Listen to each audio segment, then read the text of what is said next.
ಓಂ ಗುರುಭ್ಯೋ ನಮಃ.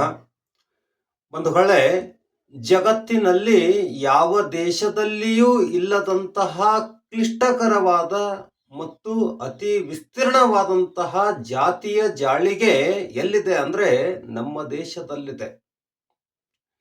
ಬಂಧುಗಳೇ, ಜಾತಿ ಎಂಬುದು ಇದು ಸೃಷ್ಟಿಯ ಉಗಮದಿಂದ ಬಂದದ್ದಲ್ಲ. ಮಧ್ಯಂತರದಲ್ಲಿ ಮನುಷ್ಯ ತಾನಾಗಿಯೇ ಈ ಜಾತಿಯ ಜಾಳಿಗೆಯನ್ನ ಹೆಣೆದಿದ್ದಾನೆ. ಅದನ್ನ ಯಾಕೆ ಹೆಣೆದ ಅಂದ್ರೆ ಜಾತಿಯ ಜಾಳಿಗೆ ಯಾಕೆ ತಯಾರಾಯಿತು ಅಂತ ನಾವು ನೋಡ್ತಾ ಹೋದಾಗ ಮೊದಲು ನಮಗೆ ಸಿಗುತ್ತೆ ವರ್ಣ ವ್ಯವಸ್ಥೆ, ಆಮೇಲೆ ಸಿಗುತ್ತೆ ಈ ಜಾತಿ ವ್ಯವಸ್ಥೆ. ಬಂಧುಗಳೇ, ವರ್ಣ ವ್ಯವಸ್ಥೆ ಇರಲಿ ಅಥವಾ ಜಾತಿ ವ್ಯವಸ್ಥೆ ಇರಲಿ, ಇವು ಎರಡು ನಿರ್ಮಾಣವಾದದ್ದು ಮನುಷ್ಯನ ವೃತ್ತಿಯಿಂದ ಅಥವಾ ಆತ ಯಾವ ಕೆಲಸ ಮಾಡುತ್ತಾನೋ ಆ ಕೆಲಸವೇ ಅವನ ಜಾತಿಯಾಗಿದೆ ಅಂತ ತಿಳಿದು ಬರುತ್ತೆ.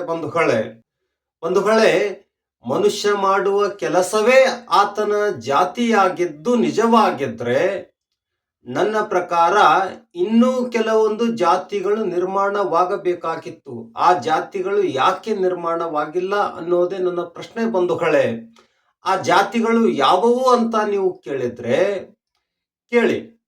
ಕೆಲವರ ಮುಖ್ಯ ಕೆಲಸನೇ ಕಳ್ಳತನ ಆಗಿರುತ್ತೆ. ಊಟ ಮಾಡುವುದು ಬರೀ ಕಳ್ಳತನ ಮಾಡುವುದು. ಕಳ್ಳರು ಈಗಲೂ ಇದ್ದಾರೆ, ಕಳ್ಳರು ಮೊದಲು ಕೂಡ ಇದ್ರು. ಇನ್ನು ಕೆಲವರ ಮುಖ್ಯ ಕೆಲಸ ಏನು ಅಂದ್ರೆ ಬರೀ ಸುಳ್ಳು ಹೇಳ್ತಾ ತಿರುಗಾಡುವುದು.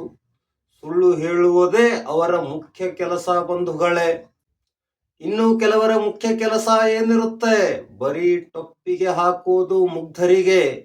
ರಾತ್ರಿ ಇಡೀ ದಿನಪೂರ್ತಿ ವಿಚಾರ ಮಾಡ್ತಾ ಹೊಸ ಹೊಸ ಮುಗ್ಧರನ್ನ ಹುಡುಕಿ ಟೊಪ್ಪಿಗೆ ಹಾಕಿ ಅದರ ಮೇಲಿಂದ ತಮ್ಮ ಉಪಜೀವನ ಮಾಡೋದೇ ಅದೆಷ್ಟೋ ಜನರ ಮುಖ್ಯ ಕೆಲಸ ಆಗಿದೆ. ಬಂಧುಗಳೇ, ಈ ರೀತಿ ನೋಡ್ತಾ ಹೋದ್ರೆ ಈ ಪ್ರಕಾರದ ಜನರು ಅಥವಾ ಈ ಪ್ರಕಾರದ ಕೆಲಸ ಮಾಡುವಂತಹ ಜನರು ನಿಮಗೂ ಕೂಡ ಅದೆಷ್ಟೋ ಗೊತ್ತಿರಬಹುದು. ಪ್ರಶ್ನೆ ಏನು ಅಂದ್ರೆ ಈ ಮನುಷ್ಯನ ಕೆಲಸದಿಂದನೇ ಜಾತಿ ನಿರ್ಮಾಣ ಆಗಿದ್ರೆ ಕಳ್ಳರ ಜಾತಿ, ಸುಳ್ಳ ಜಾತಿ, ಟೊಪ್ಪಿಗೆ ಹಾಕುವವರ ಜಾತಿ, ವಂಚಕರ ಜಾತಿ, ಈ ರೀತಿಯ ಜಾತಿಗಳು ಈ ಮನುಷ್ಯ ಯಾಕೆ ನಿರ್ಮಾಣ ಮಾಡಿಲ್ಲ ಅನ್ನೋದೇ ನನ್ನ ಪ್ರಶ್ನೆ. ಬಂಧುಗಳೇ, ಧನ್ಯವಾದಗಳು.